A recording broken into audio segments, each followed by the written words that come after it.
Hello बच्चों, let's see this question and here this question says Lok Sabha is more powerful than Rajya Sabha. यानी कि question में आपसे बोला है लोकसभा राज्यसभा से ज़्यादा पावरफुल है। Analyse the statement. ये जो स्टेटमेंट है इसको आपको एनालाइज करना है।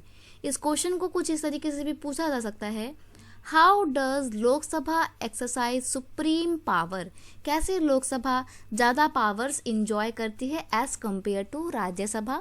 आंसर है Lok Sabha is more powerful than Rajya Sabha because number 1 member of Lok Sabha are directly appointed by the people while Rajya Sabha member are indirectly appointed.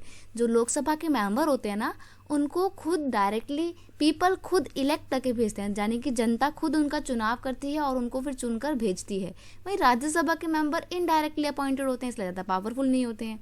Next है Lok Sabha exercise more power in money matter because once the Lok Sabha passes the money bill then Rajya Sabha can not reject it.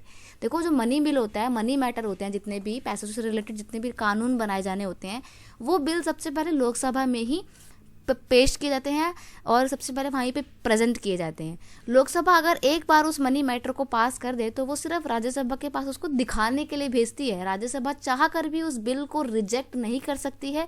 हाँ, अपने कुछ अगर वो changes या suggestion देना चाहे तो दे सकती है, लेकिन उन सजेशन को मानना ना मानना लोकसभा के ऊपर ही डिपेंड करता है। इसीलिए ऐसा कहा जाता है कि मनी मैटर के मामले में लोकसभा ज़्यादा पावरफुल है।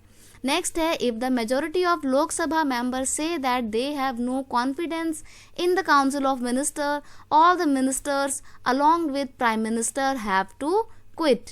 यानी कि लोकसभा के पास एक स्पेशल पावर ये है कि अगर लोकसभा की मेजोरिटी ऑफ मेंबर ऐसा बोल दें कि उनका काउंसिल ऑफ मिनिस्टर के मेंबर पे कोई भी कॉन्फिडेंस नहीं है, उनको ट्रस्ट नहीं है कि काउंसिल ऑफ मिनिस्टर ठीक से काम करेगी, तो वैसे में क्या होगा, अगर ये बिल पास हो जाता है कि मेजोरिटी ऑफ मेंबर ऐसा बोल देते हैं, तब काउंसिल ऑफ मिनिस्टर के मिनिस्टर्स को साथ ही साथ प्राइम मिनिस्टर तक को अपनी पोस्ट से क्या करना पड़ता है, रिजाइन करना पड़ता है। उनको अपनी उनकी जो पोस्ट है वो छोड़नी पड़ती है। इसीलिए कहा गया है कि लोकसभा के पास ज़्यादा पावर है, क्योंकि वो गवर्नमेंट तक डिसॉल्व कर सकती है, सरकार गिराने तक की पावर है लोकसभा के पास, लेकिन राज्यसभा के पास ये पावर नहीं है। इसीलिए ऐसा कहा जाता है कि जो लोकसभा है वो सुप्रीम पावर्स एक्सरसाइज करती है over Rajya Sabha. I hope you understand it well. Best of luck.